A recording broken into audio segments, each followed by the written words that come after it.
Basically black hole کو اگر آپ نے سمجھنا ہے نا اس کی امپورٹنس کو، تو میں آپ کو آسان الفاظ میں سمجھا دیتا ہوں کہ بلیک ہول کی ڈسکوری کیا ہے۔ بیسیکلی آج سے تقریباً 100 سال پہلے 1915 کے اندر 1915 میں البرٹ آئنسٹائن جو انسانی ہسٹری میں چند بڑے آپ سمجھ لیں فزکس کی فیلڈ کے لوگ ہوئے ہیں ان میں سے ایک ہے۔ 1879 میں یہ پیدا ہوئے اور 1921 میں انہیں نوبیل پرائز بھی دیا گیا فزکس کی فیلڈ میں، اور 1955 میں ان کی ڈیتھ ہوئی۔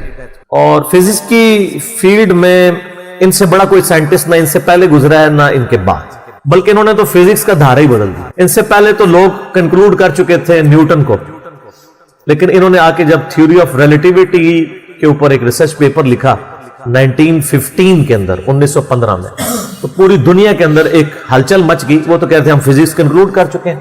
تو انہوں نے اس وقت میتھمیٹیکلی یہ چیز پروف کی تھی کہ کائنات کے اندر، یعنی انہوں نے دیکھا نہیں تھا، یہ ان کا یہ کانسیپٹ تھا کہ اگر کسی جگہ پہ بہت زیادہ میس کنسنٹریٹ کر جائے اور اس کا والیوم آلموسٹ زیرو نیگلیجیبل ہو، تو اس میس کے اندر گریویٹیشنل فورس، قوت کشش ثقل، جس کی وجہ سے چیزیں ایک دوسرے کو کھینچتی ہیں۔ یہ میں گلاس جب یہاں سے چھوڑوں گا تو نیچے جائے گا، اوپر نہیں جائے گا، اس لیے کہ زمین اسے اپنی طرف کھینچ رہی ہے۔ تو اس کی ایک طاقت ہے جس سے وہ 9.8 میٹر پر سیکنڈ اسکوئر کی ایکسلریشن ہوتی ہے۔ تو انہوں نے کہا تھا کہ اگر ایسا میس کائنات میں کہیں ایگزسٹ کرتا ہو کہ اس کا والیوم تو آلموسٹ زیرو ہو، لیکن اس کا جو میس ہے وہ وہاں پہ انٹینس میس ایسا کنسنٹریٹ کرے، تو اس کی گریویٹیشنل فورس اتنی زیادہ ہوگی کہ اس کے پاس سے بھی اگر کوئی ستارہ گزرے گا تو وہ اس کو ہڑپ کر لے گی، جس طرح ایک ورٹیکس کرتا ہے۔ بلیک ہول ایک خلائی ورٹیکس ہے، جس طرح سمندری بھنور ہوتے ہیں نا، جن میں بڑے بڑے بحری جہاز بھی ڈوب جاتے ہیں، چکر کھا رہا ہوتا ہے، کوئی بھی چیز کے کریز بھی ہے وہ اس کو پہلے سک کرتی ہے پھر اندر ڈبو دیتی ہے، پھر ختم۔ اس طرح خلا کے اندر بھی ایسے ورٹیکس ہو سکتے ہیں جہاں پہ کنسنٹریٹڈ ماس ایگزسٹ کرتا ہو، اور وہ گریویٹیشنل فورس اتنی ہوگی کہ ایون لائٹ بھی اس میں انٹر ہونا تو وہ بھی اسکیپ نہیں کر سکتی، جو اس کائنات کی سب سے تیز ترین چیز ہے اور ایبسولوٹ کانسٹنٹ ہے۔ آئنسٹائن نے تو یہ بھی کہا نہ ٹائم کانسٹنٹ ہے نہ میس کانسٹنٹ ہے، سپیڈ آف لائٹ یہ کانسٹنٹ ہے، لیکن وہ بھی اس سے اسکیپ نہیں کر سکتے۔ اور سپیڈ آف لائٹ آپ کو پتہ ہے کتنی ہے؟ 300,000 یعنی 3 لاکھ کلومیٹر ایک سیکنڈ میں۔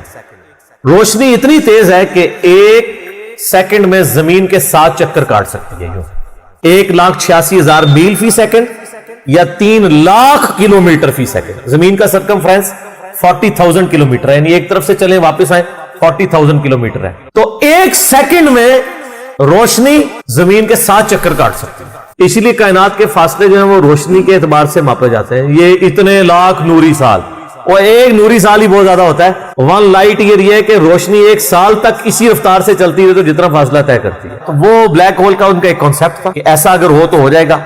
پھر سائنٹسٹ نے اس پہ کام کرنا شروع کیا، آپ ہسٹری دیکھیں، کرتے کرتے 3-4 سال پہلے سے انہوں نے ابھی وہ اس کے اوپر یعنی دنیا میں جتنی ٹیلیسکوپس تھیں بڑی بڑی 8 ٹیلیسکوپس انہوں نے فٹ کی، جو کئی یعنی سالوں تک وہ امیج لیتی رہی ہیں، وہ امیجز جوڑ کے تو انہوں نے بہرحال ایک بلیک ہول ایسا دریافت کر لیا ہے کہ جو واقعی جہاں پہ یہ پوری کہکشائیں بھی غائب ہو جاتی ہیں۔ تو سر یہ تو کریشن ہے نا جی، اصل تو ان ساری چیزوں کے پیچھے کریٹر ہے۔ God is the only explanation of all the physical phenomena in this universe. Science تو صرف آپ کو چیزوں کی نو ہاؤ دیتی ہے، جو پیچھے ول آف کریٹر ہے، ول آف گاڈ ہے، ظاہر سائنس تو وہ پھر آئنسٹائن نے خود ہی کہہ دیا نا کہ science without religion is lame and religion without science is blind.